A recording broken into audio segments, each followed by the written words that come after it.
Alright everyone, welcome back once again, and this time we're looking once again into the year 2023, this year to be exact, and the top 10 video games. Yes, the top 10 video games that I am anticipating for this year, and obviously there's going to be some that I've been anticipating from last year, the previous year, and so forth. And don't be surprised if once again they get delayed another year or two. It's bound to happen, but hey, a delayed game is better than a rushed game. I mean, you want the game to be playable, right? So anyway, let's get started. Number 10, Metroid Prime 4.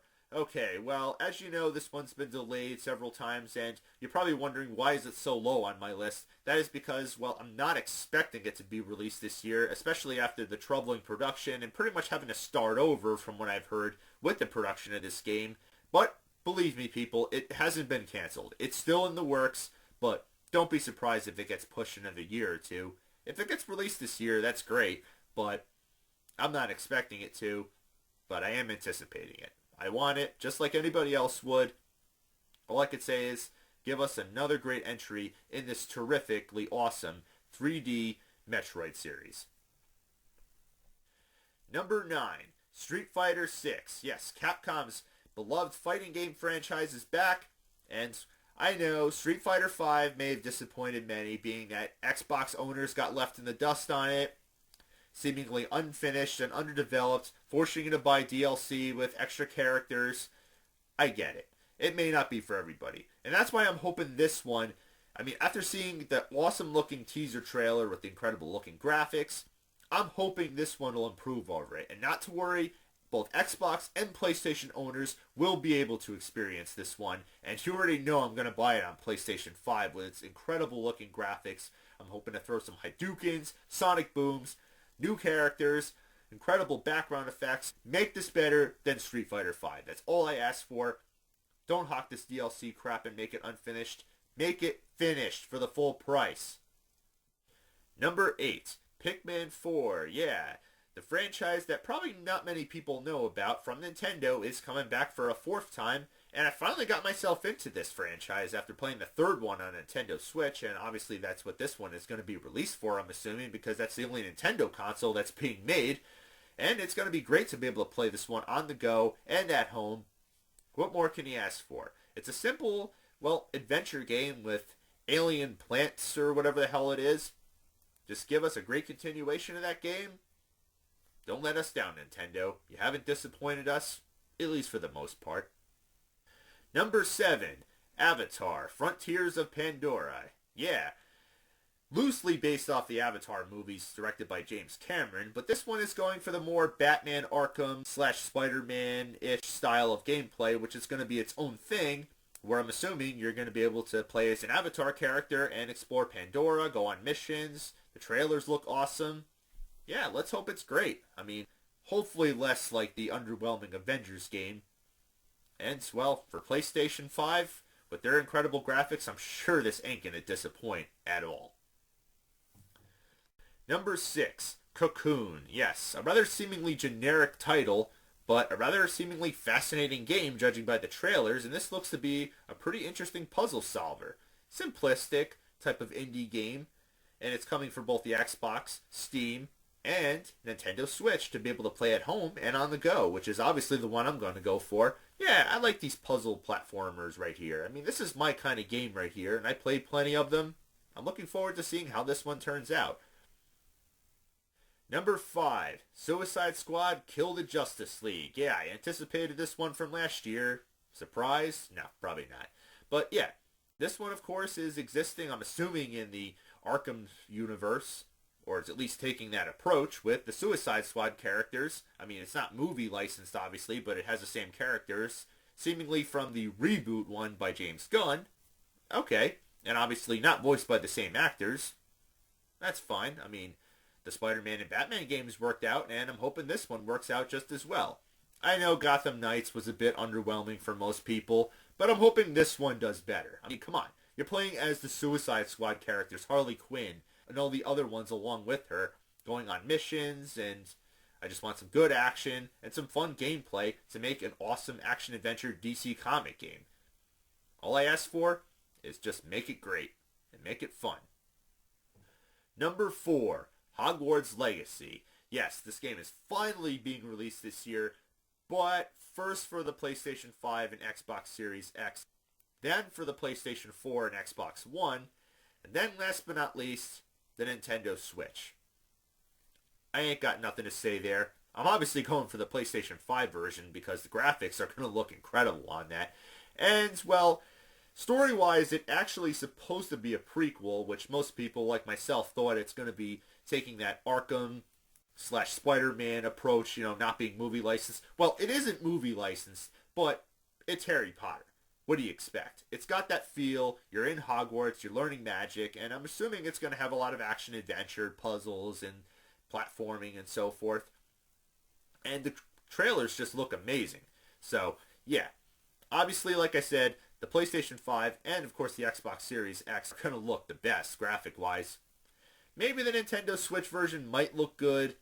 Maybe not. All I know is this game will bring plenty of magic to any gaming console. Let's just hope for the best out of all these years of delays, that they put all the effort they possibly could into pleasing die-hard fans of the Harry Potter franchise. Number 3, Skull and Bones. Yes, after years and years of delays out of Ubisoft, the game is supposedly finally releasing this year, or so I thought, until I heard yet again it's getting delayed.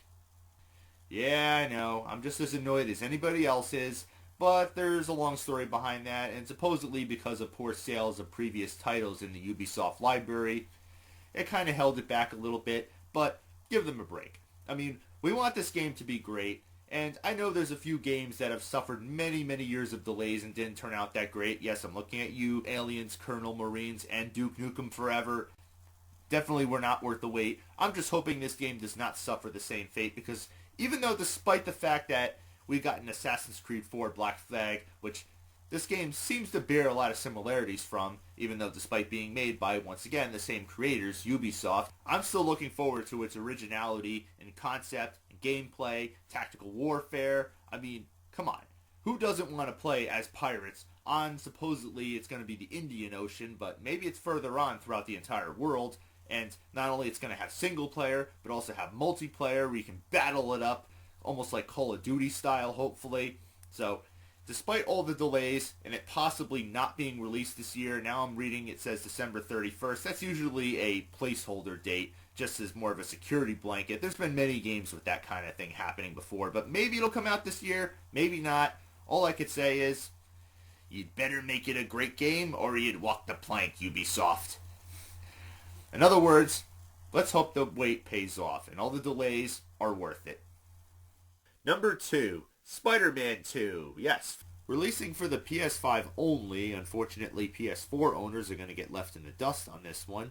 And, well, I ain't got much to say of how excited I am for this one finally releasing, because I already praised the hell out of Spider-Man on PlayStation 4.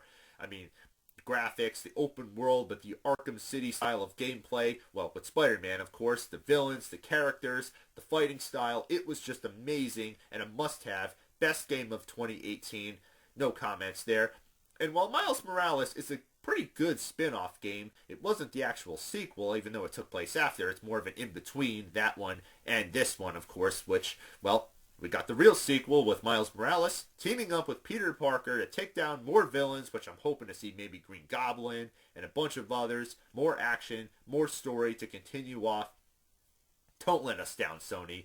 That's all I can ask for. Give us the real sequel that we want. And, well, it was delayed from last year, and it's supposedly coming out the end of this year, and I wouldn't be surprised if it gets delayed another year. But hey, like I said many times, the wait will be worth it. We want an awesome Spider-Man game sequel, and, well, I ain't got much else to say to the game developers other than, go get 'em, Tiger. And the number one game that I'm anticipating most for 2023 is, yep, the sequel that finally got a title, Legend of Zelda, Tears of the Kingdom. Yes, the sequel to Breath of the Wild, the game that most everybody praised the hell out of for the extra steps that it took to make a superb Zelda game, probably one of the best ever with its open world, non-linear style of gameplay, incredible looking graphics, whether you're playing it on the Wii U or the Nintendo Switch, which actually I recommend more, being able to play it at home and on the go. I mean, it was just hours of gameplay. Not much to say there. Best game of 2017. And after years of waiting for the sequel to that game, which is what we're getting this year, yep, the release date is officially out. All I could say is after seeing the trailers for it, wow, it looks amazing. I mean, taking place, judging by it, in the sky. Well, we've seen that before for a Zelda game, but this is supposed to be, story-wise, a direct sequel to that one. And, well, obviously it's only going to be on the Nintendo Switch, so being able to play this at home and on the go, it's like a plus right there. So, yeah, if it took this long, and if it looks that awesome, all I could say is expect a lot of action, adventure, another open world, a non-linear style of gameplay, lots of puzzles, dungeons, boss fights, enemies, you name it. Give us the Legend of Zelda Breath of the Wild sequel that we all anticipated and all waited for. Don't disappoint us, Nintendo, because we know you're putting your time and effort and heart and soul into making a superb sequel to probably one of the best Zelda games, the best game of 2017, probably one of the best games on Nintendo Switch. And, well, we're hoping for probably the best game of 2023, and that's why it's my most anticipated game of this year. So, until next time, people, happy gaming.